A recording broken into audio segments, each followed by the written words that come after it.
We're looking at Father Bede Griffiths and his importance as a Christian mystic. Father Bede was born in 1906 in England on the Thames, and he died in 1993 in Shantivanam on the river Kaveri in South India. So it was quite a journey, his life. I'm not going to look at how that journey happened. I'm going to focus more on the importance of his teaching, what he left us, and that we can put into practice. So that's going to be the theme of the talk. If you want to know about Father Bede's life, he wrote an autobiography, The Golden String, when he was a Benedictine monk in England. And then he wrote a sequel to the autobiography called The Marriage of the East and West, when he was a monk in India. So those give the story of his life. But I've tried to focus on what makes his teaching important for us today. So I've focused on 5 main points. And all of these points are centered on, in my opinion, this attempt of Father Bede to show the importance of integrating opposites in life. That life is not just about kind of one thing. It's about dealing with contradiction, dealing with opposites. And Father Bede had this journey of trying to integrate these opposites, and he shows the way for him was the way of surrender, the way of letting go. So to live the tension of opposites and then to let go into their resolution. Now, the first opposite, which is clear in Bede's life, is this sense of the presence of God in nature, which was the fundamental experience he had recorded in the Golden String, even as a schoolboy, of finding God in nature, in the natural world. That was where God was most present for him, and that stayed with him throughout his life. But then also Father Bede was a very intellectual person. He studied at Oxford. He was a student of C.S. Lewis. In fact, C.S. Lewis says in his autobiography that Bede Griffiths was his best sparring partner at Oxford. And Bede went... So the opposites of a love of God in nature, and also finding that he was a very rational person, a very intellectual person, and how those were going to be integrated. The second one was his calling to monastic life, which was to live with a group of men, firstly in Greenwich in Gloucestershire, and then later in various monasteries and ashrams in India. But then also a strong sense of the importance of discovering the feminine. Later on in his life, the friendships with women, but also the feminine as a principle in the spiritual life. Again, these may seem opposites, and he had to live through the tension of those. Thirdly, then, his journey into Christian faith, which is recorded in the Golden String, how his experience of God in nature evolved into a love of Christ, but also his openness to Eastern spirituality, which also grows with him, and this tension of a great love of Christ with openness to God's presence in other religions.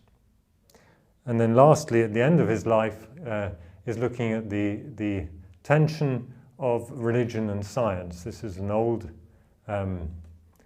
debate, and Father Bede comes to it at the end of his life to try and show that religion and science could start learning to speak the same language. He felt that a lot of the science was moving towards a cosmic vision of the world. So just to look at those a little more carefully, the experience of nature for Bede led to the experience of God. And this was important because it pointed him towards the understanding that we know God more through intuition, through a sharing in a sort of participation in something, than through trying to work something out. God wasn't a theological problem. It was something to be experienced through intuition and also through the unconscious. The nature spoke to him deeply to his unconscious, to his feelings, his emotions, and that was where he found God. But then also he felt that the human person, this is another key emphasis in his writing, the human person is body, mind and spirit. So although at the level of the body we feel the presence of God through nature, we also have a mind, so we have to try and understand God. And then ultimately there is this thing called the spirit within us, which is our point of contact with God. And he says the spirit is often neglected in Western culture, where we think of ourselves as just body and mind, especially when he went to live in India, where there's an emphasis on the Atman, the spirit inside every person, which he felt was important to rediscover in our anthropology, so we weren't just body-mind. And this point of the spirit was where we go beyond ourselves and encounter God. We leave self behind, we encounter God, but it's also in the spirit, the body and mind are integrated. Later on this became very important in his understanding of meditation. In meditation we become still in our bodies and in our minds, and we discover the spirit, which is the center of our being, and in that experience the body and mind find their place within the spirit. So this experience of God at all levels is built into what it is to be human. Father Bede didn't think that you had to believe in any religion in order to experience God, because our bodies, our minds and our spirit are all orientated towards the ultimate meaning of life. What it is to be human is our way to God. And meditation for Father Bede was a universal wisdom. He felt all the religions spoke of meditation. He used quite often the example of the palm of the hand, that all the different religions, Buddhism, Hinduism, Islam, Judaism, Christianity, and they're all divided on their external beliefs and their practices, and some, like Buddhism and Christianity, very different external beliefs, and some Judaism, Christianity, a little similar in their traditions. But he says that the thing is to go to the heart of the religion, like going down from the finger to the palm of the hand, and at the center, the root of all the religions is this contemplative experience, which is the experience of being human, really, where the human person discovers that they are united with God.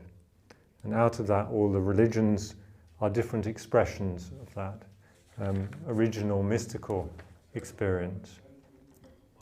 Now, the other thing he says that is very important is that openness of mind.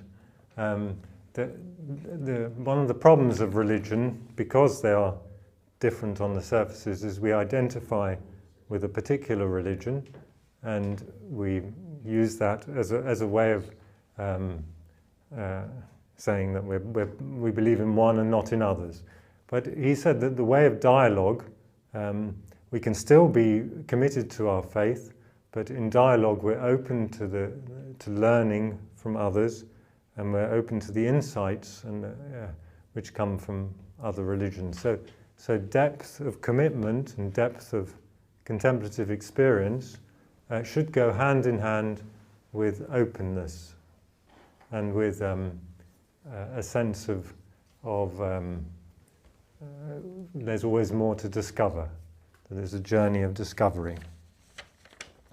So in this sense, if openness is the fruit of contemplation, then meditation is the antidote to fundamentalism.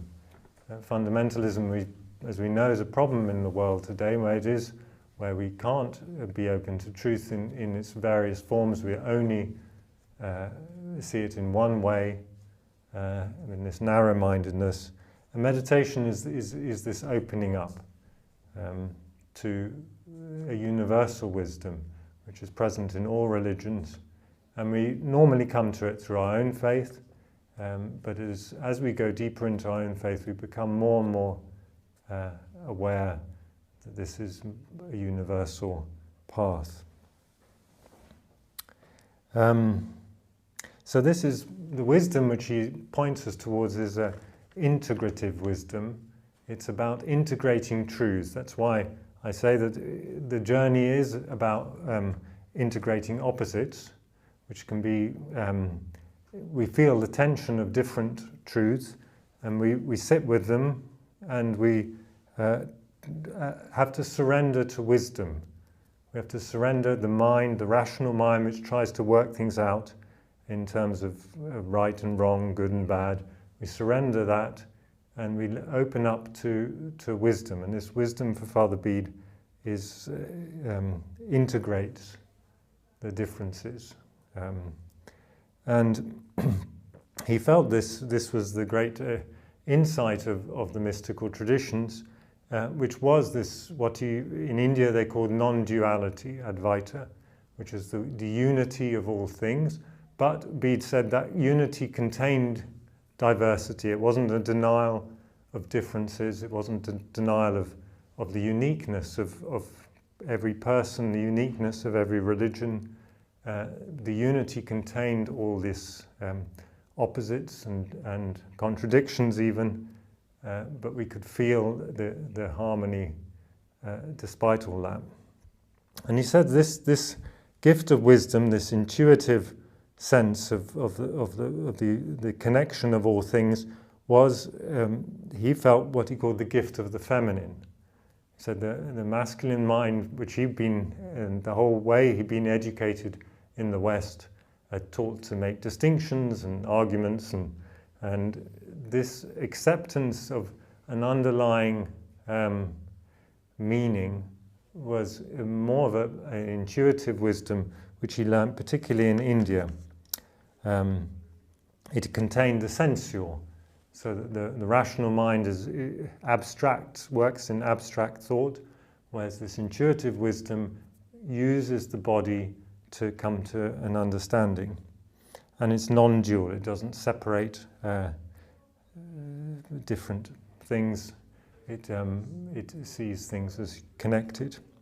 So this recovery of the feminine was very important in his life, and he felt this also in our culture. This is fundamentally a spiritual feminine. Of course, the role of women in society was also a part of it, but the feminine as a spiritual principle in our lives. At first, as a Catholic, he discovered this in Our Lady, Mary, especially, and then as he went on, this figure of wisdom in the Jewish scriptures, and then opening to the presence of the feminine in nature. And in India particularly, he felt this was expressed in some of the feminine gods, and also in the Black Madonnas of Western Christianity, which showed that the feminine contained the chaos and the darkness of the world, that somehow held it. So God was not only in the light. One of the great opposites he felt we needed to integrate was light and darkness. And God was in the darkness, God was in the chaos of our lives, and this is where he felt that the feminine could teach us to accept this, to accept meaning there, rather than just what we could make. The meaning wasn't only in what we could make sense of, but also in what we can't make sense of. And he felt that this openness to the feminine, openness to the unknown, was also starting to be expressed in science. At the end of his science had developed as a way of dividing the universe up into its smallest particles, atoms, and measuring everything. But as science was, through Einstein and then modern science, was opening up to the idea of the physical world being much more of a mysterious incomprehensible connection between things, not just sort of physical matter. So in his last book, A New Vision of Reality, he shows how science is opening up to this new wisdom. And lastly, just to end, one of the things I think Father Bede teaches us today is that holiness is something to be lived. I knew him when he was an old man in India, and that's what struck me firstly, mostly about him, was here was someone who was really living their faith. Their whole life was given to it, and he often said that God is not a belief, God is a lifestyle. God is the way we live. So not trying to sort of understand God with our minds, but to try and live God. In the end, to be transformed into God, we have to become God. I think this is what Father Bede taught me. I always went to career courses and what do you want to become when you're older? And now I know the answer. I want to become God. That's really, we are called to become God. Now that doesn't mean that could seem like a great ego trip, but Father Bede showed that we enter into the God life through surrender, through letting go, and through opening up to a greater experience, not our limited selves, but opening up to the whole of life, in all its contradictions, in all its opposites. And Christ, Father Bede always stayed with this sort of connection with Christ as the ultimate expression of this divine life in human form. The Christ contained the opposites, the opposite of the divine and the human, the opposite of the fullness of life and the suffering. All this was contained in the life of Christ, which is passed on to us. And in meditation, we enter into this experience of Christ.